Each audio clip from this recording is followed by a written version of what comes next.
पुत्र पवित्र आत्मा के नाम पर आमीन।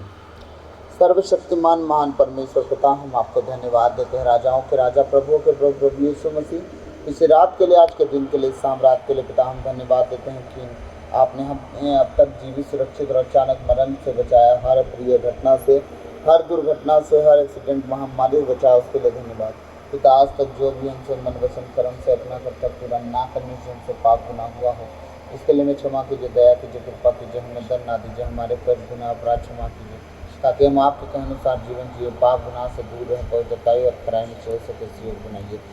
इस घर को, अपने आप को, अपनी पत्नी बेटी को, सुमन भैया को आपके बलवंत हाथों देता हूँ, और जितने ऑनलाइन हैं परमेश्वर पिता, आज उन सब को आपके भुज बल में समर्पित करता अपने लहू में छुपाइए। कोई भी दुष्ट की उक्तियाँ, दुष्ट की बातें, दुष्ट का गढ़ उनके जीवन, शरीर, प्राण, आत्मा, घर, परिवार, मन, विचार में काम न करने पाए। आपके कहने अनुसार हम जीवन जीते जाए, पाप गुनाह सदा दूर है, पवित्रताई और खराई में बने रहे जीवन बनाइए। सारी बातों को आपके चरणों में रखते हुए जब प्रभु आपके भजन और गीत को गाएं, हमारे जीवन से आपको महिमा मिले।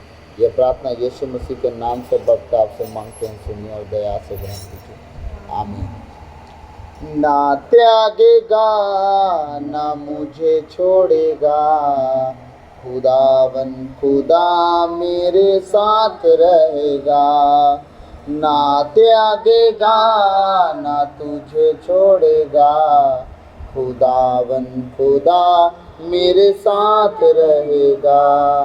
लाख ठुकराए ये तुझे दुनिया, लाख ठुकराए ये तुझे दुनिया, दोषी बनाए ये तुझे दुनिया, दोषी बनाए ये तुझे दुनिया, दोषी बनाए ये तुझे दुनिया। ना ठुकराएगा ना दोष लगाएगा, खुदावन खुदा मेरे साथ रहेगा। ना ठुकराएगा ना दोष लगाएगा, खुदावन खुदा मेरे साथ रहेगा। प्यार सिखाता है पाक वचन, राह दिखाता है पाक वचन। प्यार सिखाता है पाक वचन, राह दिखाता है पाक वचन। हाँ, राह दिखाता है पाक वचन। ना घबराएगा जो उसको चाहेगा, खुदावन खुदा मेरे साथ रहेगा। ना घबराएगा ना उसको चाहेगा, खुदावन खुदा मेरे साथ रहेगा। ना घबराएगा ना उसको चाहेगा, खुदावन खुदा मेरे साथ रहेगा। मुश्किल हालातों में चट्टान बनेगा, मुश्किल हालातों में चट्टान बनेगा।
है यीशु मसीह के नाम से। ओ हरा हथलबा ओ बियाना माथा का तला हंदोर हंदोर लंबरिया निम्बारियम तेरे तेरे बो रखा तोलाबा। ओ जो शैतान हर घर से बैठा था उसके जड़ कवड़ रहे उखड़ रहे हैं और हर एक धूल खड़ रही है सियोन की पुत्री के गर्दन से। और हम बंधन अंदर अंदर अंदर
Rabashe ketele nibriana mandoro lahura hatter leveri khandoro lebo torele mondoro lebo torele kerele beriya ora hala hora handere lebe kerele kerele beriya nihana namos halatoriya lakrute lebe lahura labashe hele mondoro le kerele bori kendere lebe o gahala bashaka thalaba nibro handoro lebo ora hato ketele lebe Ma baba rahandoro namo shahala ho यार यंत्रो लोगो। Thank you Lord Jesus. ओ प्रभु आपकी स्तुति हो, महिमा हो, महिमा हो, महिमा हो, प्रशंसा हो, आपकी बड़ाई हो। ओ प्रभु आपकी जय जयकार हो प्रभु। Hallelujah hallelujah hallelujah hallelujah. ओ खुदावंद धन्यवाद हो, धन्यवाद हो, धन्यवाद हो। लहू लहू यीशु का लहू गुनाह में आप दया के सागर हैं, आप दया के धनी।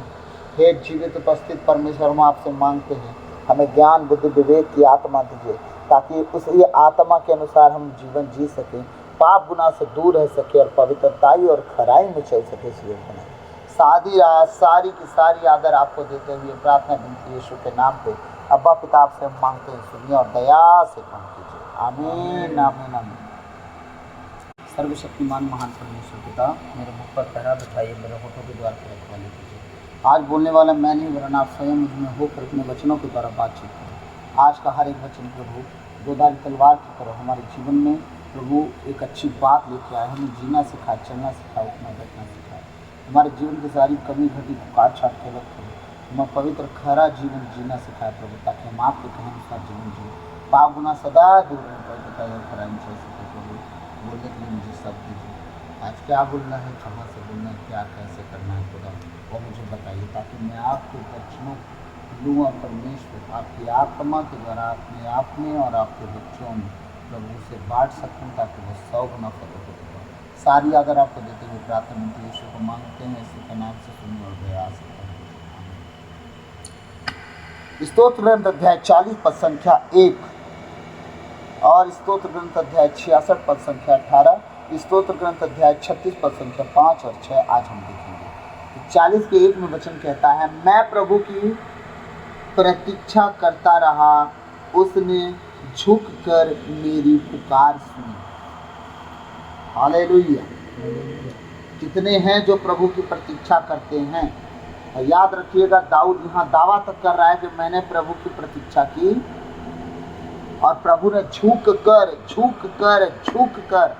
मेरी पुकार सुनी। कहाँ से झुका वो?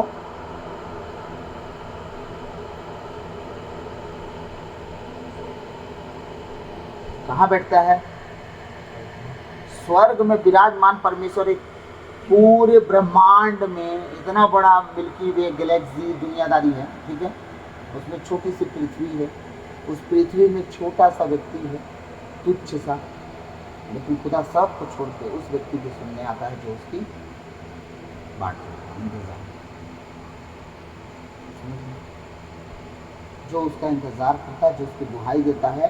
पूरे जगत में छोड़िए, दुनिया में जाने कितनी बड़ी बड़ी अरबों खरबों पृथ्वियाँ होंगी, लेकिन परमेश्वर जो इंसान धरती पर बनाया ना, उसी इंसान की एक दुआओं को सुनने के लिए बैठा रहता है।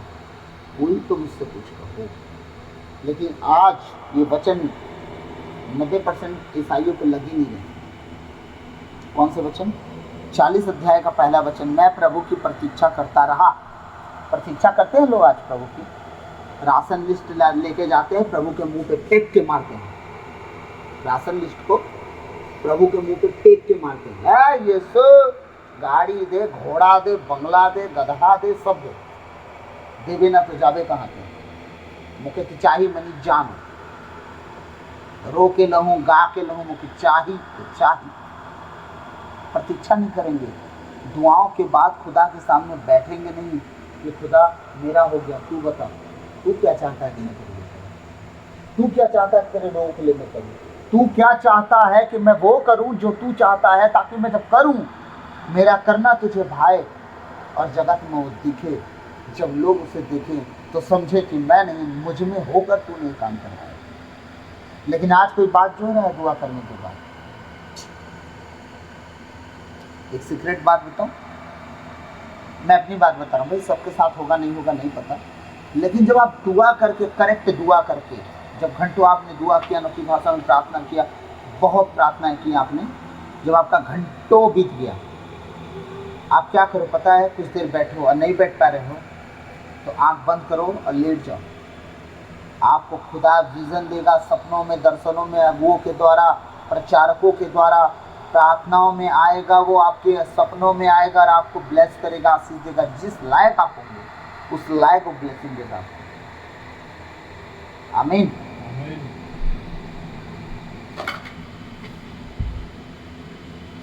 हालेलुया। तो ये सारी बातें बिना समझे सोचे अगर चलेंगे हम, कभी आगे बढ़ पाएंगे? नहीं बढ़ पाएंगे। इसीलिए जब परमेश्वर हमें कुछ सिखाते हैं तो उसे हमें सीखना, मानना, उसके अनुसार चलना बहुत जरूरी है। हालेलुया। मैं प्रभु की प्रतीक्षा करता रहा, उसने झुक कर मेरी पुकार सुनी। सोचिए, खुदा हम जैसे छोटे से लोगों को तो समझता है कुछ नहीं, लेकिन जब उसके हम दुहाई देते हैं, सोचिए स्वर्ग छोड़कर झुक कर आता है और हमारी दुआओं को सुनता है।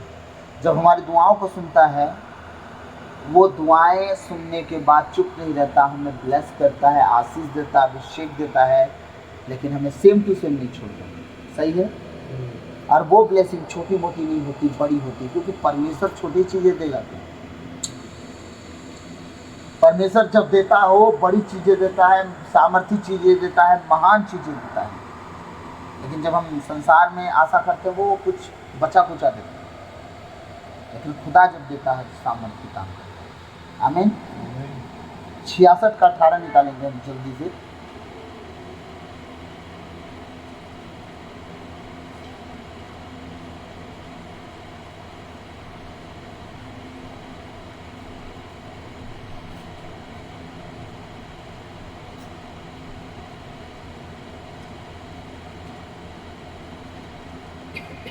किंतु ईश्वर ने वास्तव में मेरी सुनी, उसने मेरी प्रार्थना पर ध्यान दिया। तो झुक कर का किया, वो दाऊद की प्रार्थना पर ध्यान दिया, वास्तव में प्रार्थना की, वो उसकी दाऊद की परमेश्वर ने प्रार्थना को सुनी।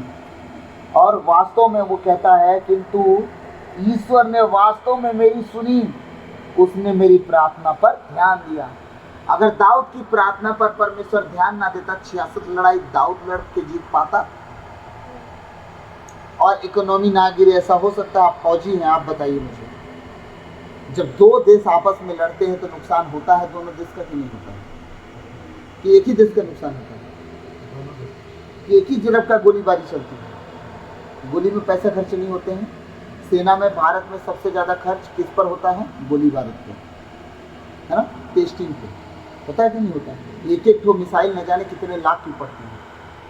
जो मिसाइल दागते थे ट्रेनिंग में, वो न जाने कितने लाख की पड़ती है। सबसे ज़्यादा मिलिट्री में खर्चा जाता है, आप समझिएगा। तो क्या ऐसा कभी हुआ कि दो पक्ष में गोली चली हो और एक ही तरफ का जवान घायल हुआ हो या मारा गया हो? नहीं ना। इसका तात्पर्य यह है कि उस दिन खुदा था और आज खुदा नहीं है उनके साथ जो लड़ाई लड़ रहे हैं, क्योंकि आज बाटा बटवा हो गया है ना जातिवाद में। उस दिन एक जाति लड़ती थी और वो कहलाती थी इजराइल, और उनके साथ कौन लड़ा करता था? खुदा खुद। ठीक, जब खुदा खुद लड़ता था इकोनॉमी नहीं गिरती थी, जवान नहीं मारे जाते थे। दाऊद 66 लड़ाई लड़ा, कभी नहीं लिखा गया कि दाऊद के लोग मारे गए। दाऊद जितने लोगों को साथ गया उतने लोगों के साथ वापस आया, लेकिन हाँ, उन्होंने मारा बहुत थे। उसके एक एक धुरंधर ऐसे थे जो 2-2, 3-3 हजार पे एक बार में मारते थे। 2-2, 3-3 आदमी को नहीं, एक धुरंधर 2-2, 3-3 हजारों को मारता था। उसका भतीजा, उसका बड़ा भाई का बेटा, वो 2500 लोगों को एक बार में मारा। उसका हाथ तलवार चिपक गया, एकदम चिपक गया, हाथ ही ना छूटे तलवार से, ऐसा चिपक गया करके। उसके हाथ में किसका हाथ लगा हुआ था? खुदा ने अपना हाथ देके उस पर बल दिया। ये बताइए, इसको मैं कितने घंटे तक कस के पकड़ सकता हूँ और इसी में मारना है सबको? नहीं हो सकता ना, नहीं हो सकता ना। लेकिन जब खुदा इस पर आए और फिर वो इधर से पकड़ ले तो आदमी हाथ छोड़ा सकता है अपना? और ये तलवार चिपट गई, बाइबल कहती है वो हाथ में चिपट के रह गई, मतलब ये अंग बन गया तलवार। ये खुदा ही कर सकता है। हाथ में दर्द होगा, कितना टाइम तक आप तलवार चलाएंगे? हाथ तो बदलेंगे ना। लेकिन वहाँ ऐसा रूल नहीं था। खुदा खुद लड़ता था अपने लोगों के साथ, तब कोई जीत नहीं पाता था, इकोनॉमी डाउन नहीं होती थी। और वो बढ़ते गए बढ़ते गए बढ़ते गए, और उनके सामने लोग भागते गए भागते गए भागते गए, वो टिके नहीं, खड़े नहीं हुए। और दाऊद राजा के रहते रहते अपने बेटे सुलेमान से पहले सारे आसपास के देशों से दाऊद ने क्या किया? स्वतंत्रता दिलाई अपने बेटे को। दिलाई कि नहीं? राजा सुलेमान कोई लड़ाई लड़ा? बड़ी बात है कि नहीं? जब एक दो ठो उठ भी रहे थे तो क्या किया राजा सुलेमान? अपनी पत्नी को बोला, सुनना, ससुर को बोल, देख ले, फालतू मेरे को मत फंसा, मैं निकलूंगा तो बहुत लंबा लड़ाई हो जाएगी, क्योंकि मैं राजा सुलेमान हूँ, मेरे जैसा राजा दुनिया में कोई है भी नहीं। राजा सुलेमान का एक सारा काफी था उस दुनिया में। राजा का ससुर कौन था? राजा सुलेमान का ससुर कौन था? छोटी मोटी लड़ाइयों को देखने के लिए वो व्यक्ति था जो इजराइलियों को एक दिन मेज पे बिठा के खाना नहीं खाने देता था। चरवाहे समझते, मिस्री भैया, फिरौन उसका ससुर बना था। सोचिए कितना खेला है ना दुनिया में। खुदा अमीर बना दिया, फिरौन अपनी बेटी दे दिया। जब तक गरीब थे चरवाहे थे उन्हीं के देश में। यूसुफ उन्हें क्या बोलते हैं, मूसा निकाल दिया, चक्री घूम गई। दाऊद के बाद उसका बेटा सुलेमान पैदा हुआ, अमीर हो गया। सुलेमान जब अमीर हो गया फिर उनकी बेटी से शादी हो गई। खुदा क्या चक्री पलटा है ना, जिसे तो तुझ समझता था अपनी बेटी उसके घर में दे रहा है, ये भी ना ले। शादी करके बकायदे भागोगा में शादी नहीं हुई थी, क्लियर शादी हुई। ये है परमेश्वर। यहाँ वचन कह रहा है, बताऊं स्तोत्र ग्रंथ अध्याय 66 का 19, किंतु ईश्वर ने वास्तव में मेरी सुनी, उसने मेरी प्रार्थना पर ध्यान दिया। अब आप अगर परमेश्वर का इंतजार करते हैं प्रार्थना करने के बाद, तो वो झुककर सुनता भी है और सुनने के बाद उत्तर भी देता है। जब वो उत्तर आएगा, याद रखिएगा, मिलनसार होगा। हाँ, और वो उत्तर जब आएगा इतना प्रेम से, इतना फलों से, इतना दानों वरदानों से लदा हुआ आएगा कि आप जब भी सोचेंगे कि हम अब क्या करें, खुद आपके लिए रास्ता ओपन कर देगा यीशु मसीह के नाम से। आमीन। ये है हमारा परमेश्वर। हालेलुया। एक लास्ट वचन देखेंगे, इसके बाद हम समाप्त करेंगे। 36 अध्याय का 5 और 6।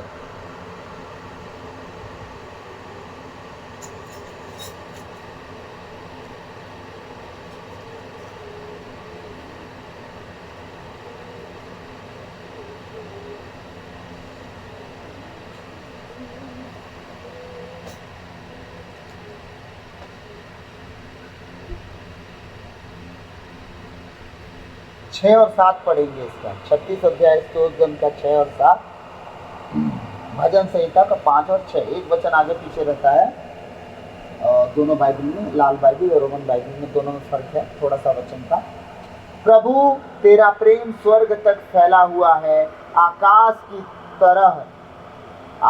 तरह ऊंची है तेरी सत्य प्रतिज्ञा। परमेश्वर का प्रेम कैसा फैला हुआ है धरती पर? हाँ, परमेश्वर का प्रेम जो है स्वर्ग तक फैला हुआ है। कहाँ से लेके?